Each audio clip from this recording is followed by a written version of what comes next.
السلام عليكم ومرحبا بكم في الحلقة السابعة والثامنة من مسلسل خط الرجعة.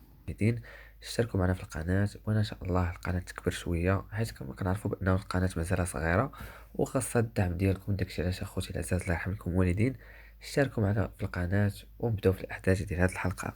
فمازال غادي نكتشفوا بأنه بزاف ديال الحقائق غيبداو يبانوا والأسرار اللي مخبيين، خصوصا في مولاة العمارة اللي كما كنعرفوا باللي هي حورية. وكما كنعرفوا بأنه عندها الابنة ديالها اللي سميتها مروة، مازال غادا تكون في واحد العلاقة غرامية مع واحد السيد اللي كيدير الموسيقى في الكونسيرفاتوار، اللي هو مهدي فلان باقي لحد الآن ما عرفناش الاسم ديالو في المسلسل. ولكن غادي تكون عنده علاقة مع مروة، حيث مروة كما كنعرفوا بأنها عزيزة عليها الموسيقى، وكانت كانت كتقريها باش كانت في الخارج، ولكن دابا باغية تجي وتتعرف على جروب جديد وناس جداد اللي تبدا تخدم معاهم. ومازال غادي يكتشفوا انها ملي غتمشي للكونسيرفاتوار غادي يشوفها مهدي فلان، وغادي يبدا يقول لها اسمحي لي ديك المره كنت غوت عليك، الاعتذار ديالك كان مقبول، ولكن صراحه باش دخلتي علينا في وسط من الحصه درتي لنا الازعاج وكان المفروض انك تدقي. فغتعاود تعتذر منه مجددا، ومازال غادي نكتشفوا انه مهدي غادي يقول لها كي دايره انت بعدا، واش بخير كلشي مزيان؟ غادي يقول لها شنو جاي دير هنا؟ غتقول لي بغيت نتقيد معاكم ونولي معاكم حتى انايا في الجروب ديال الموسيقى وهذا الشيء. فغادي يعطيها دوك الاجراءات اللي خاصها تتبعهم باش تقيد معاهم. ومازال غادي نكتشفوا انه غادي تبقى تجي وتكون معاهم في الفرقة، وغتبقى تغني معاهم وتعزف على الآلات، حتى غادي تولي عندها علاقة مع السيد اللي كيقرب الموسيقى. ومازال غادي نكتشفوا انه حتى من دلال هي ديك السيدة اللي باغا تولي فنانة وممثلة مشهورة. فبزاف ديال الناس اللي في الميدان الفني كانوا يعطيوها العروض ديال حيت طامعين فيها وباغينها لشي أغراض أخرى، ولكن هي مصرة باش أنها تدخل الميدان ودير الأفلام والمسلسلات اللي بغات بشرفها وبكرامتها وبالقدرات ديالها، عكس داكشي اللي باغين هما منها. ومازال غادي نكتشفوا أنه غادي يوقف معها حليم هو السيد اللي خدام في القطاع ديال التعليم، وكيحاول أنه يعاونها ويدعمها نفسيا، حيث هي في كل فترة كتعرف على إنسان اللي بصح كيجي يخربق لها حياته. ولكن حليم هو واحد الشخص اللي باغي معاها المعقول وباغي يكمل معاها حياته، ولكن حيت كاين فرق في السن بيناتهم داكشي علاش دلال ما باغياش وما كتشوفش راسها معاه. ولكن ما غاديه بعلاقة تعقل حيت بصح ساكن معاهم في العمارة وما باغياش معاه المشاكل. أما بالنسبة لبا عمر فمازال غادي نشوفوا الصراع ديالو مع الأبناء ديالو، خصوصا مهدي وأحمد، حيت هادو بجوجهم هما اللي خارجين فيه طول العرض. ومهدي خصوصا أن الزوجة ديالو باغية تعيش في الفخامة وباغية تعيش في الرفاهية، حيت ما فحالهاش وجاي من الطبقة اللي بحال الطبقة ديال مهدي. ولكن مهدي حيت ولا محامي ولا عنده البوفوار أنه يدافع على قضايا اللي يقدر ياخد منهم زبل الفلوس.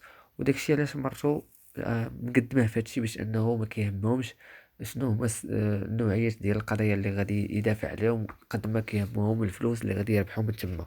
فواخا كان تعرض لذاك الحديث ديال داك السيد اللي كان ضربه بالموس، غادي يبرا وغادي يوعد الاب ديالو باش انه يبعد على الطريق هادي. ولكن الظروف غتخليه انه يبدا يرجع لديك الطريق الخايبه ديال انه يبدا يدافع على سلاقط او على الناس اللي ما يسهلوش. فمازال غادي نشوفوا بانه ملي غادي يعاود يدافع على شي قضيه اللي ما هياش، الاب ديالو هاد المره غادي يجي وغادي يغوت عليه ديال بصح هاد المره، وغيكبرها هو وياه لدرجه غادي يتخاصم واحد الخصام اللي كبير. وغادي تدخل في هادشي كامل، غادي تدخل مولاة العمارة اللي هي حورية والابنة ديالها، وغادي يحاولوا يصالحوهم ويجمعوهم، وغادي يعرفوا بأنه هادشي كامل اللي جاي من الزوجة ديالو. وهنايا فين با عمر ما كانش عارف هادشي، حيت هو معايش معاهم، ولكن حيت العيالات كيعرفوا بعضياتهم مزيان فهادشي اللي قالت ليه حورية. مازال غادي نكتشفوا العلاقة اللي كتجمع ما بين حورية وبا عمر، خصوصا انه ديما كيوقف معاها في العمارة وهو يديها اليمنى في العمارة ومكلف بكل شيء. فهو عنده واحد الماضي مع حورية، وخصوصا انه آه، باش كانت الزوجة ديالو باقا في الحياة.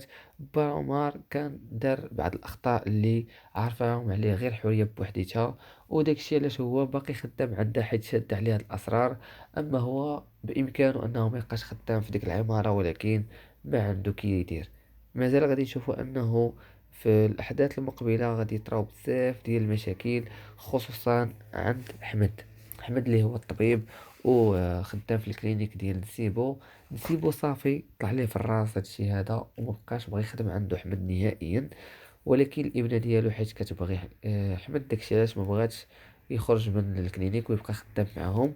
أحمد في واحد الفترة غادي يفضل أنه يرجع هو والزوجة ديالو، ولكن بشرط أنهم يبعدوا على ديك الكلينيك، ولا تبقى هي خدامة فيها وهو يخدم في كلينيك واحدة أخرى. حيت بصح كيعتبر راسو أنه طبيب، وطبيب عنده القدرات ديالو، وعنده الاسم ديالو قادر باش انه يخدم في اي كلينيك جايو.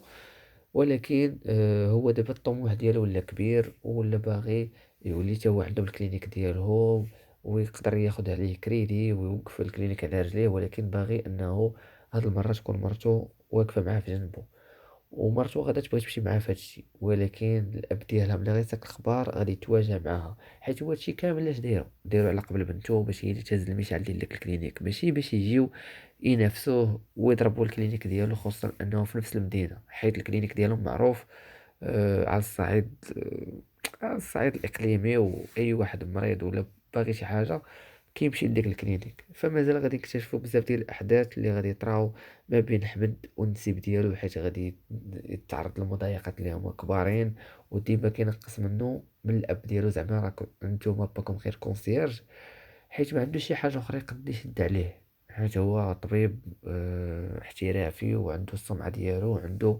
الاسم ديالو، ما يقدرش يطيحو. واخا يمشي لاي كلينيك واحد اخر غادي يوقف على رجليه ويقدر ينافسو بواحد الطريقه ما كتخيلش. مروة تصاحبت مع الخدامة اللي كاينة في الدار ديال الأم ديالها. تصاحبت معها حيت هي دريويشة زعما، وما كتقجرش عليها، وكدوي معاها كترد معاها الهضرة. وهنا فينا نبداو نشوفو أنه ولات خايفة، حورية خايفة بزاف لا تمشي بنتها تساك الأخبار لبزاف ديال الحوايج كديرهم باش ما كانش هي معاها في الدار، حيت الخدامة عارفة كل شيء. ولكن ما بغاش أن الخدامة، خايفة لا الخدامة تقول هادشي لبنتها، حيت هي كيديروا الحفلات، كيديروا القصاير، كيديروا السهرات، وهادشي كامل حيت كيكونوا شخصيات اللي هما مهمين. وهاد الشخصيات اللي مهمين كيكون عندهم صفقات مع ناس اخرين، داكشي علاش كينظموا هادوك الحفلات. وكاين منهم اللي ناس اللي ما خدامينش في الاشياء اللي هي قانونيه، وداكشي علاش كيكون داكشي دايز على ظهر ديك الحفله، هما راه مقضيين صفقات واحدين اخرين اللي ماشي قانونيين.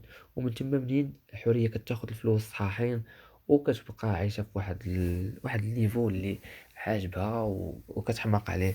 ولكن هنايا حورية كيسحب المروة كيسحب ليها باللي ما غادي يكون عندها مشاريع زمان ما دخلتش هي البلاد. زعما غيكون عندها من غير العمارة، غيكون عندها شي كيوسك ولا شي حاجة الماكلة فاست فود وكذا، هي اللي زعما معيشاها. ولكن هي غتبقى تحكر مزيان حتى غادي تعرف المورد ديال الرزق ديال الحورية ديال بصح، وعلاش كتنظم هادوك الحفلات تما، وعلاش هادوك الناس بالضبط كتستهدفهم. بزاف ديال الاحداث اخرين غادي نشوفهم ان شاء الله في الحلقات المقبله. داكشي علاش ما تنساوش تشاركوا معنا في القناه وتفعلوا زر الجرس باش يوصلكم ديما الجديد. وهذا ما كان، ونتلاقاو في الاحداث المقبله. مع السلامه.